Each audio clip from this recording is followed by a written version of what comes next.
Welcome to the Path Podcast, where we will travel the lives of some bold women, from dreams to detours to destiny. She did not choose this path. This path chose her. This is the Path Podcast. Welcome back, Path listeners, to another episode of the Path Podcast with your sister, your motivator, your confidence builder, the one who believes that purpose is bigger than obstacles. Path listeners, in my intro to the podcast, you hear me say time after time, she did not choose this path chose her. Well, my guests today, like all my other guests, are the face of what I saw when I wrote that. My guest today is none other than Miss Felicia Jackson. Before I share who she is, let me share a little stats that I found on her page. It says, when cardiac arrest occurs, and that is cardiopulmonary resuscitation, CPR, must be started within 1 minute and 59 seconds. Right now, I've been talking now for at least 1 minute and 30 seconds. That is the importance of the topic that we're going to talk about. To share a little bit about Felicia. Felicia Jackson is a wife and mother of 3 and the inventor and owner of a product called CPRWrap. Again, that's for cardiopulmonary resuscitation. Felicia has over 20 years of medical experience in acute inpatient rehab, outpatient care, and home health care. Felicia is applying her knowledge to making performing CPR less intimidating and accessible. But she will be the first to tell you that even people experienced in CPR can forget their training in stressful situations. Her CPRWrap makes it possible for those individuals to effectively perform CPR at a moment's notice. Felicia experienced the trauma of cardiac arrest firsthand. I'm going to invite her in now because when I say time and time again, I won't tell it all because it's not my story to tell. Path listeners, please help me welcome and give her a warm welcome to this amazing mother, wife, and inventor, Miss Felicia Jackson. Felicia, welcome to the Path Podcast. How are you? I am wonderful, and thank you so much. But you know what? You tell the story so well, so I don't mind. You know what? When I discovered you, and I don't know why you have not been in my life since this product was put on the market, you were like my savior, because when it came to that product, because everyone, I'll share a little bit about why after we hear more about her and her story and what it does for people like me. I want to tell you a little bit today about what the show is about. Today, we're going to talk with Felicia about the why that pushed her into purpose, the obstacles she faced to move her product from idea to the product that we must have, that is saving lives, the marketing plan or unplanned, she will tell us, that led to a 2,000% increase in monthly sales, and what is next for Ms. Jackson and her family and her CPRWrap business. This is one of the best inventions that will make you think, why didn't I think of that? But a great idea that you wouldn't wish on anyone the way she discovered it. So Felicia, let me start out with this. On the Path Podcast, I love to always first start out asking my guests, tell me first about the younger Felicia who thought she had life all figured out. I'll say you can go 14, 16, 18 especially. And what were your hopes and dreams for yourself? And are you doing it today? Right. So, I had parents growing up that taught us the importance of work and work ethics. When I was growing up, I felt like I could do anything, be anything, and I didn't really have a care in the world. And that carried me up into adulthood. I went from being a police officer, a lot of people can't believe that, to working in a hospital, in emergency room care, to getting my degree in physical therapy. It was just so much that I wanted to do. But being an entrepreneur and of course an inventor, that wasn't one of them. But here I am today. Here you are today. Let's go move on into that day when your life changed, or it started a change in your life. I know you were already working in the medical field. Let's start back to that day that changed your life forever, that led up to you inventing this amazing product called the CPR wrap. Right. So it all started. Well, I've always been in school, and that goes back to me wanting to do so many things. Mm-hmm. It's and I was in school. Finally, got my degree in physical therapy. I just thought I was going to live and die doing that. I mean, that was it. I didn't want to do anything else. I found my calling. Yes. But this one particular day, my family and I were on a road trip. We had just left the house, and they call me the helicopter mom because I always look and check at my children, all the time. Mm-hmm. And my husband was driving. I remember this like it was yesterday. Mm-hmm. My husband was driving, and I looked back to check on my 2-year-old son, 2 years old at the time. He was sitting in between his sisters, who are older, and I noticed that he was crying, but nothing was coming out of his mouth. Mm-hmm. And I worked in the emergency room during that time, so I knew the signs of choking. I was CPR certified, and it was every year. Yeah. First aid certified. And I screamed to my husband, Robert, pull over, pull over. We got to get the baby out. He's choking. Mm-hmm. It was really busy that day. We could not get over to save our lives. And I knew in my mind, time's ticking. We got to do something. Yes. So he finally made it to the side of the road. And we both jump out of the car. He snatches our son out of his car seat, immediately runs him over to me. Now, during choking, you should administer the Heimlich maneuver, or with the child, back blows to dislodge whatever's obstructing their airway. Yeah. I couldn't think of that. I couldn't do anything. But during that time, I noticed my baby he was slipping into unconsciousness. And if they go from conscious to being unconscious while they're choking, that's when you immediately should initiate CPR. Yes. The only thing that I could do was look into my baby's eyes and scream, God help me, God help me. And I'm shaking him. So my husband, who's military, he's a military veteran, not CPR certified, but he runs over, he notices that I was panicking, grabs the baby out of my arms and saves his life. Now, what he did was not what they teach, but he did something, and it saved my baby. And I'm telling you, I beat myself up over that for quite some time. Wow. Yeah. Let me just say this, Felicia, because everyone, I hope you heard everything she said, and I know you did. And I'm trying to not always repeat what you said already, but some things are just so important. And because, like you said, you're certified in this. It's the difference is you looking into it now, you dealt with a lot of different things in your profession, but looking into your baby's eyes is different from looking into anyone else's eyes. Oh, so different. Yeah. And if no one, I'm sure everyone can understand that, especially if you have children.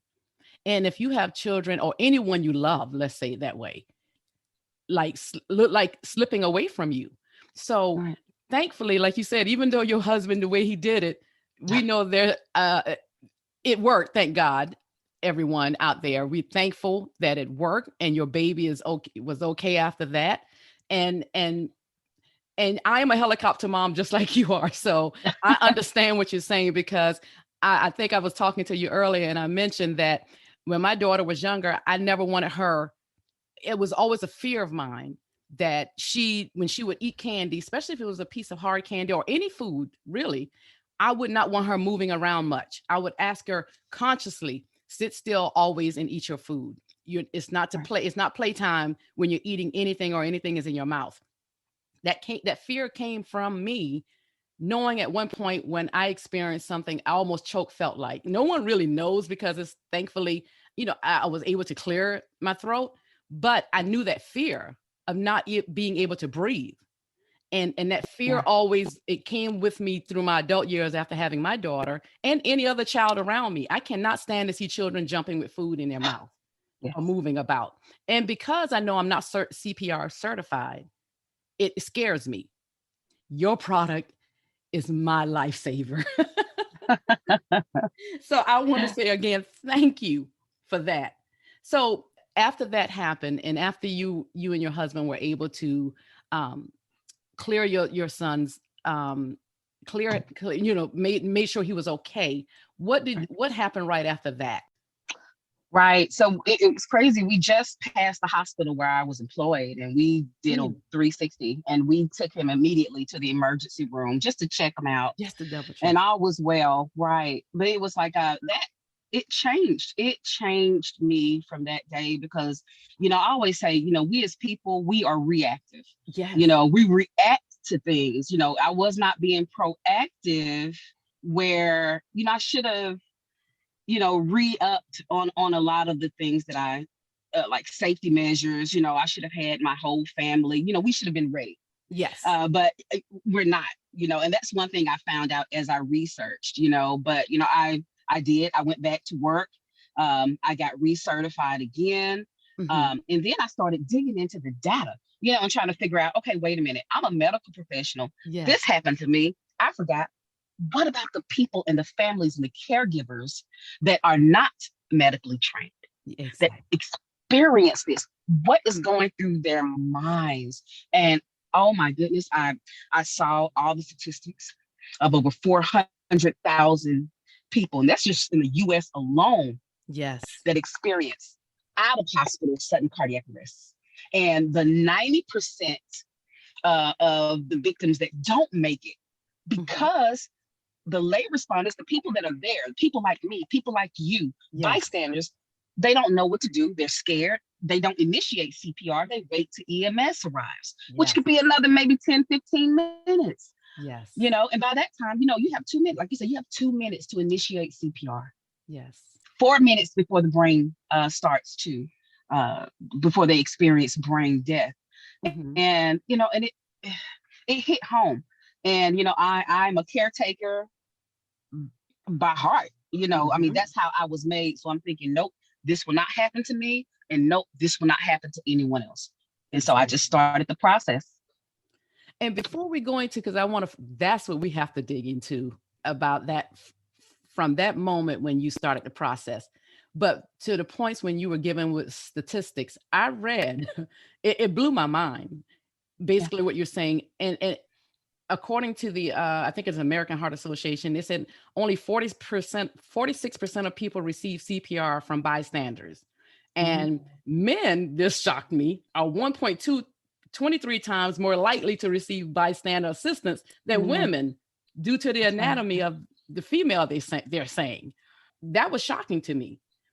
And I also read, even for African Americans, the survival rate is lower than some of our other counterparts. And that's all those statistics normally shock me sometimes when I read them. But nevertheless, your product is here. Yes. Your product is here for the people like me again, who will have that fear, who does not know what to do.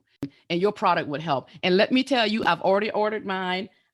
We'll talk about that later. I have the bundle pack. I'll tell everybody what the bundle pack is. And well, she'll tell us, of course, but since I'm a customer, I can tell you. Yes. And so let me move into asking you this. You said the idea came to you that everybody would need this. The people who definitely are not certified, especially with you being in the medical field. So for those people like me, tell me how the idea came to you, even though I understand through what happened with your son, from that night when you thought about it, or that day you thought about it, from idea to paper to patent to product in my hands. Right. Tell me about that process. So let me put this out there too. Things come to me in my dream, but I am a procrastinator, or I was. So I'd invent things and think things up, and I would sit on them for years, not ever doing anything about it. You give me hope, Felicia. You give me hope. I just need you to know that. That's me. But go ahead, please. I'm sorry. But like with this one, I just kept thinking about it. But I did. That procrastination kicked in, but a few years later, I don't tell this story a lot because it hits home. Because we did experience a loss. I would say maybe 8 years after what happened to my son happened. We had a loss in our family. It was my niece. She passed away, Sorry. 16 years old. Mm, too young. And right, and she needed CPR. She didn't get CPR until paramedics arrived. They brought her back, but she was too far gone because she had been without oxygen to the brain. My God. I had a dream. I had a dream of the product, CPRWrap. It was CPR Life Wrap at the time. I had a dream of seeing it. Somebody using it. It was laying on a victim's chest. They was out in the road, laying on the ground, and I just honed in on it. And being a serial inventor, I keep a pad right next to my bed. I woke up, traced what I remembered from my dream, sat on. I still have that right today. I sat on that image probably about 5 years because life happens. I mean, life happens. My family came first, and it was just another invention to me. Yes. That I was not going to follow through, but I just kept thinking about it. I kept asking my peers because I worked in the hospital, around respiratory therapists, cardiac surgeons, nurses, just everybody that I can get their input on it. And it was like, yeah, this is a great idea. This is great. There's nothing out there like it. And then I just started getting to work, until I knew that I could not work a full 9 to 5. But I did that for a few years while I was building, because I worked in the hospital. I wasn't an inventor. I didn't know anything about products, materials, patent processes. Those are things that I had to learn on my own. Yeah. And then I had to jump into the entrepreneurial ecosystem within my city. That was another route that I had no clue existed until I wanted to get this product out to the masses. Wow. Let me ask you this. When you said, when the idea came in and you would talk to your peers and ask for their input, were you not afraid? Because let me tell you, I've been that serial person, inventor in my head, where I'll write things down. But don't get me wrong, I have that close group of friends. I know people I can trust. People I trust right. now. But your peers and were those the people that you can trust? I mean, I think there's a protection around you and your idea. So I think, hey, for me, it's God. And so he was protecting you. Do you think now I probably shouldn't have said that to some people? Well, let me tell you, like you said, he gave me the wherewithal to do my own pay. I didn't have a lot of money. I was trying to feed my family and keep a roof over their head. So, and I didn't have anybody rich or a friend that I could call on to give me the first capital that I needed to execute on a lot of things. But I had my mind, I had the wherewithal, like I said, to actually get my provisional patents because I was considered a micro entity. The cost to do that with the USPTO, the United States Patent and Trademark Office, was $50. So $50 and a lot of research, I was able to implement or execute my non-provisional patent, which can say I'm patent pending. And I could talk about it. That gave me a year to get things in order and get the people that I need within my network to see if I was on the right track. So I was protected. That was the very first thing I did. And for other companies like warehouses and things of that sort and other doctors, I had them sign an NDA. Wow. Look, let me tell you, everybody out there, Path listeners, some of you have ideas out there.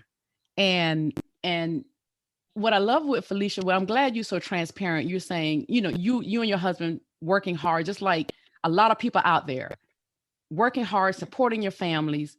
It wasn't like you had that rich friend or that wealthy friend sitting there just to give you the money to start everything. You you put the boots on and put your feet to the pavement, put your mind in the research and doing the things you needed to do. You built this product from your hands. That has to be, it's such a rewarding thing. And Path listeners, again, it came from something that no one would ever wish to have to go through. But that's why I did start at the Path podcast, Felicia, because I feel like if people can look at something that happened that was as an obstacle or even unfortunately the traumatic circumstances that happen or incidents in people's lives, that we can turn these things into something that's meaningful. the way you have turned this into a product that saves other lives. So no one would have to experience what you and your husband experienced, and no one would have to experience even the result of the death of like the 16-year-old niece. It's that's what I want people to always try to find something where God is telling them, or whomever their higher power is somebody has something out there to give the world. And that's what you did. That's what you're doing. And it wasn't easy, was it? No, not at all. And what are obstacles? Obstacles by definition are stumbling blocks Yes. that prevent you from reaching your desired goal, right? But Yes. without them, I knew that the true potential may not be realized. Yes. So, that's how my path chose me, was by that obstacle. And believe me, just because you succeeded in one thing doesn't mean that you're not going to keep having obstacles that you have to overcome. And I welcome every obstacle because it makes me stronger. It makes me stronger. It makes me see things in a different light. And it's just amazing, that you can build on things that could be detrimental, to your life. I hate that it happens, but it happens, and you just have to figure out a way to overcome it and keep moving. And let me ask you, because even doing a product, because it becomes massive to us, you got this amazing idea, and just because we have an amazing idea, we know it's not easy. Like we said, what obstacles are, because you experienced some of that with some I'm sure some roadblocks, or some were the doors just open for you? Was there, when you finally went and put it out there, was the funding there for you? Tell me just a little bit about how that was, just even still to get it, because I heard one of your interviews where you said you quit your job. You're sitting here telling me already that you both working, trying to support your family. And I read you quit your job though. Oh, I did. Because I worked a couple of years after I started the business, and it was like I couldn't do this, because I was working in a hospital, physical therapy, worked 10-hour shifts sometimes, and I come home and then it was get to work with CPRWrap, but also with my family, because I have a husband, 3 children, and I never had time for myself. So it's like, did you sleep, Felicia? Did I? I mean, I don't know. I couldn't recall, but I was so driven, that's why I was saying you have to have passion, purpose, and determination. I had all 3 of those. And that's what got me through.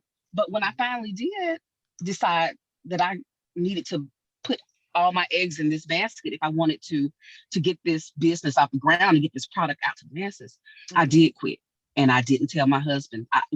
For your listeners, I do not recommend you make life-altering decisions without consulting.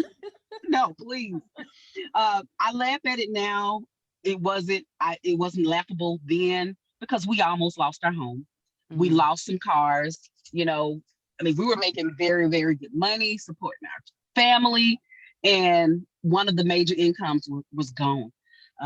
And please believe me when I tell you, when I first started, I could not get investors. They were investing, and still today, I've been at this for 4.5, almost 5 years. They're investing in tech, logistics, things like that. Not very many companies or investors are investing in medical products from an unknown female or person that lives in the South. It's not happening. And like I said, I didn't have any rich friends, so I couldn't borrow any money. I liquidated my 401k and put the first little bit of money into it. And one quick story that I love telling, because once I did, about a year in or 2 years in, a group of doctors that I knew now, I didn't know they were a group of doctors, contacted me. They wanted to give me $1.2 million for my concept. I hadn't even completed the working prototype yet. Wow. And so I went to a meeting with them. I talked to my husband about it. That was during the time that we were getting ready to lose everything. So 1.2 million looked great. Of course. Right. I sat down with one of the representatives that took me out to dinner. And, he brought the money. He brought a check with him. And because they wanted 80% of my company for $1.2 million, wanted to let me keep 20%. I was still going to be the face of the company and still work the business. Mm-hmm. I was just not going to own it. Mm-hmm. So I always tell entrepreneurial people that I talk to in the entrepreneurial world too, Mm-hmm. I always have a mentor. I always have an advisor, somebody that you trust, to give you information. Mm-hmm. And the two people that I trust the most, I called. I did the little church lady finger, walk to the bathroom, give me a second. And I made the call like, hey, this is happening. I have a chance to take care of all of my family's needs with one signature. Tell me what to do, but I won't own my company anymore. Yes. They didn't tell me not to take the money. They didn't tell me to take the money. They just told me to think about my why. Why did you invent this? Have you met all the goals that you wanted to meet with this product before you hand it over to someone else? And I hadn't. So I turned that money down, and I'm so happy I did. Everyone, I need, okay, I'm going to, did you hear what she just said? I can go back to so much you just said. You were already where, if you don't mind me saying, you said, like you said, you almost lost your home. Right. You did lose a car. Yeah. And then being offered at some point 1.2 million, everyone, that could have changed their lives still. Yeah. But when you were birthed with that, your why, like your mentors told you to think about, is the reason. And you had not met all your goals, and you knew that life of that product needed to have you still be the main owner of it, because it was going to do what it was supposed to do differently, coming from a person like you. Even though you were going to still be the face of it, it would still have been your story. But the one thing I've learned in business, if they offered you that 1.2 million, you knew that product was, I always put my own statistics on everything. It was worth 10 times that or more. Yes. And more. Yes. Yes. And so later on, you said you did find some angel investors that came into the business, but that was later on after the patent and everything had been together. Right. Yeah. Yeah. It was, I did get an angel investor from someone, from an incubator, because I started bringing people, or involving myself, should I say, in the entrepreneurial world. Yes. People that are already in it, they have the connections and the network that I needed. And she said to me, Felicia, I'm tired of investing in the same old. Nobody's doing anything different. People are only investing in people that look like them, for one. Yes. And things that they feel comfortable with. They want to de-risk the risk. Yes. But I want to invest in the founder, and I believe in you. And that was my first investment. Again, like you said, you believe it took passion, purpose, and determination. That is something that you have to keep, that passion and purpose and determination. I'll keep going back to that, to stay the course, to just know that this is a great idea. And I always love to say also that God will, he will I'll do the parts I can do. You did the work. You did the footwork. You were going to trade shows. I heard in some of your interviews. Yeah. You were doing all the things that Felicia can do. And to me, I have to rely on God to do the rest. Open the doors where where I can't, the doors I can't open. Right. And like you said, there's a lot of roadblocks. This path is not a straight and narrow to a successful product. But you know what? You can knock down doors. You can be the first. You can be this. You can get there, but you have to have that determination. And everyone out there, you cannot give up. You can't. So if you go, and when we share her website, and I want everybody to get it now. And I want her, tell us your website now. And I have one or two more questions, but the reason it's so important to me, because I don't care if people stop the listening to the podcast and go and purchase your product. That's how important it is to me, because it saves lives. Tell us your website for your product. Our website is CPRWrap.com. Everyone, and we will share it again in a few minutes when we have her give us again her information on how you can get that product. So let me go back and just ask you one question about the business. You already got the patent, you got the product. I know it's a lot when you go into everyone. She had to get a manufacturer. She had to get the all of that taken care of. That's a lot, we know, that goes So we're kind of going fast over how she got this product to customers like me. So my story is always the why, how she did it, the purpose, overcoming some of those obstacles. And one thing I was going to move into when you said you decided to do a TikTok video. Yeah. That's the marketing plan. Was it planned or was it unplanned? No. So unplanned. Oh my goodness. Yeah. Yeah. TikTok was not is not in my wheelhouse. It was not on my radar at the time. Yes. Yeah, that was unplanned. My daughter. What made you Yeah. do that? What made you decide to do a TikTok video then?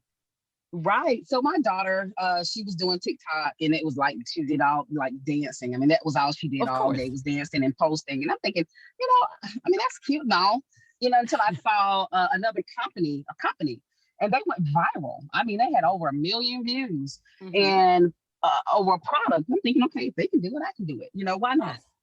And so I posted about the story I told about, no, it was another story. I take that back. Uh, I wouldn't say they were a mentor or advisor. It was somebody that I saw at a networking event. And they told me that, they asked me, why was my company not $1 million company already? And I said, I don't know. It's just a process. And they said, well, you need to make the face of your company a white person, and, you would get more sales. And I'm thinking, oh my gosh, did they just say that? How do I feel about that? Yes. And I posted that experience on TikTok, and it got 3 million views and like over 1 million likes. And it was like, boom. And then I started talking to everyone saying, what did you invent? They wanted to know more. Yes. And I put about the CPR wrap, about the product, and that was it. And we went viral. We got several million other posts. Several other posts that made it over 1 million views. And that skyrocketed our monthly recurring revenue to what I can only imagine. I mean, I can only hope to make. And I was able to start paying myself and bring on an employee from sales from TikTok. Yeah. That was amazing. That is again how I think how purpose comes to, it doesn't come the way we think it would, right. It didn't look like the way we would thought it would look like, but it worked. That's a wonderful. And even the post you said where you poured your heart out there, what people said, to put a white face on there and it would grow. And it's like, no, not always, we know that can be cases for certain reasons, but thankfully that's not your story. Yeah. Let me ask you this, and I'm so happy to hear that about, how you increase sales and now you got help at least. And we can't wait till you have that building set with a bunch of employees, if that's your choice, if that's where you want the business to go. But but let me ask you this. Now that your son, if you don't mind me asking, how old is he now today? He just turned 22 years old. So tell me, how does he feel about, and over the years when he first truly understood the story, and your daughters, how did they feel about knowing how this product came to fruition? I know that they're so proud of me. Somebody told me, they said, have you thanked your son? And at first I didn't understand, why should I go thank my son for? Exactly. Why am I thanking him? I said, yeah, but if that would not have happened to him, you would not have thought of this product. And it's true. But they have been so supportive through all the highs, through all the lows. And it makes me feel good that they are looking at me. They're looking at my struggles. They're looking at our wins, and it's shaping their lives as well. And that's another thing. I want to be transparent, not just to my children, but to everyone. I want to be a roadmap of what to do and what not to do, both. And just, I'm just so happy that I'm making my family proud. You should. And for sake of time, I have to ask you this question. You said you, of course, I know your son is 22 now, but you were that helicopter mom. We don't stop being helicopter moms. How did at least over the years after, even with him being and your daughters in their 12, 13, 14-year-old ways and 22 and up, how did you stop? being so overprotective or being that helicopter mom, or did you stop, or did you have to work Mhm. on your anxiety when it comes to that? Because that, to me, that would have kind of put me in a place where I would have to try to not be so overprotective. Right. Yeah. If anything, it intensified uh, everything, about being a parent and being a protective parent at that. And I had Yeah. to kind of check myself Uh-huh. because, you can also, I mean, too much of some things can be also damaging. Yes. Um, like I was afraid to put my child in the water. They didn't learn how to swim, which could be damaging because that's something they need to Yes. know. I shouldn't, project my fears Of course not. onto my children, right? Hmm. So, Hmm. it was about growth. Now I have two grandchildren. Yeah. Okay. Um, and so now, it's a learning, and it's always going to be a learning experience. I mean, by nature, we are protective of our children, Of of our course we family, are. anyone that we love. Um, but, now I'm more self-aware. Of course, of course. And again, with your product, you say you don't have to be certified to use it. We normally recommend that normally, We but do. Right. yes, but you don't Right. have to be You certified don't have to. Right. to profession to use it. So let me tell you, I have a niece who just had twins about 5 days last Friday. And when I bought Oh, my bundle, I bought one with the infant, and I did the adult. I did adult child infant, and I said I was going to go ahead and get another one, so they can have one. That's going to be one of my gifts to her right. when I go see her, as well as getting it for other family and friends. That might be some birthday gifts, Christmas gifts. Yes, That's just like I that love it. stocking stuffer. Everyone, it Exactly. fits in your purse. It can fit in your, you can carry it with you. You can put it in different places of your house. So you can have that wherever you are. That's the wonderful part about it. So tell us again, where can we go purchase your CPR wrap? Right. As always, on our own personal website at www.cprwrap.com. We're also on Amazon.com, and you can also find us on Walmart.com as well. Wonderful. Yes. And to all the listeners, we were just certified as a FSA Flex Spending Account and a SHHSA product. We're trying to get these in pharmacies everywhere. So, yeah, we are an approved Flex Spending Account product. So I'll make sure and put that in the show notes when I put that together, that to make sure people see that. 'Cause sometimes people may not get to, just to make sure they know that. You should, Right. you must be the most proud person. And I wrote this down. I said, this is your fourth baby right here. Even though you It have is. grands, this is your fourth one. This is my fourth baby. And next month, I want to say, look, we were invited, or I actually won to be in the room at the Clinton Global Initiative in New York City. So I Wonderful. will be in the house with 1,500 World Health Organization, American Heart, Red Cross, all these other amazing entities from all over the world. And you better believe that we are going to push CPR Wrap out there because we believe it should be a globally recognized Yes. and used product. So I'm excited. You should be excited, and it will be. And tell me this, what are some of the other products you have coming up? I heard something, you may have something new coming up eventually. We do. I'm hoping the first of next year I will be able to launch our CPR Canine. It's a CPR product for dogs. There's nothing out at all for pets. So that will be our next Wow. venture. Wow. You heard that, everyone, because there are some serious pet lovers out there. I Ooh, promise you, serious. I'm trying to understand how a pet canine CPR wrap would work, but I Oh, got you're gonna love it when you see it. that is amazing. And I cannot imagine that won't be global as well. Yeah, I couldn't imagine Oh, that. we have orders already for that. People were lining up at the door, and it's like, wait, we're not ready yet. We're not ready yet. And so Yeah, you said, people love their dogs more than people. Yeah. yes. And let me tell you, the one thing I don't want to send an email and hear that your sales are better in the pet world than human. I want all to be successful. So let me ask you this, Felicia, because y'all, everyone, this is a busy woman. You've heard all that she is doing. I am so humbled that she came on the Path podcast, because I've seen her in different areas and she said yes. And I tell you, I can't thank you enough for saying yes and coming on here to because you're all about saving lives. And I want to ask you, is there anything more that you would that you want to share about the CPR wrap, or about what what you would have everyone out there to know that I didn't ask?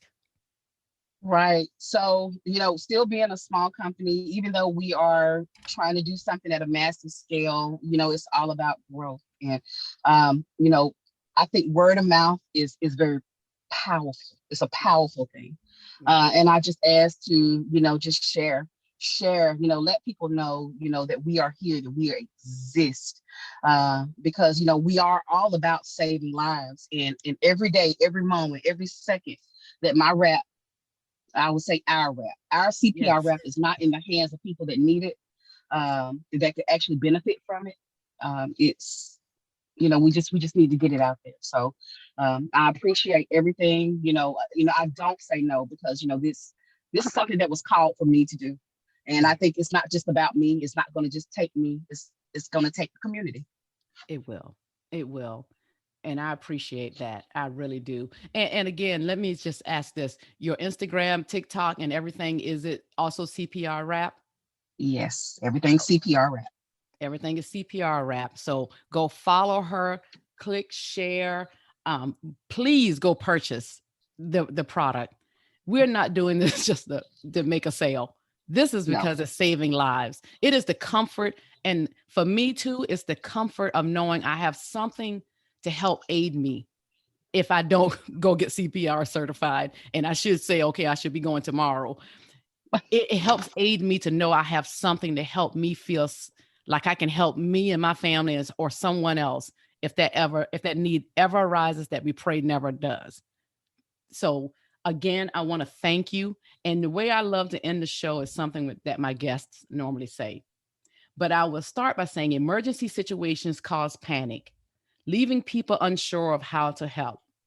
I hope CPR Wrap empowers people to save lives.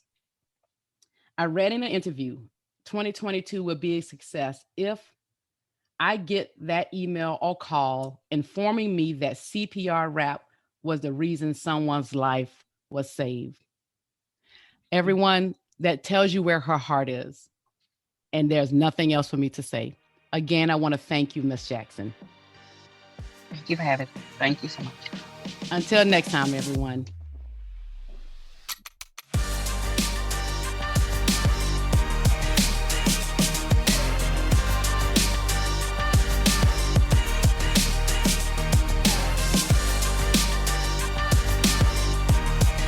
Thank you, everyone, for hanging with us.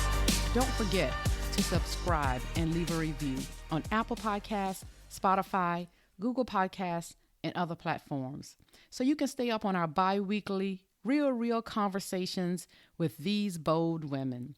You can follow the Path Podcast on Facebook at the Path Podcast, and on Instagram and Twitter at the Path_podcast. And if you would like to be a guest on the show or have questions for a future show, you can email us at thepath4ward@gmail.com. That's thepathforward@gmail.com. And if you're looking for a speaker or you're in need of a life coach, please reach out to me. Again, at thepathforward@gmail.com or at ACKORLEH@gmail.com. Thank you. Until next time.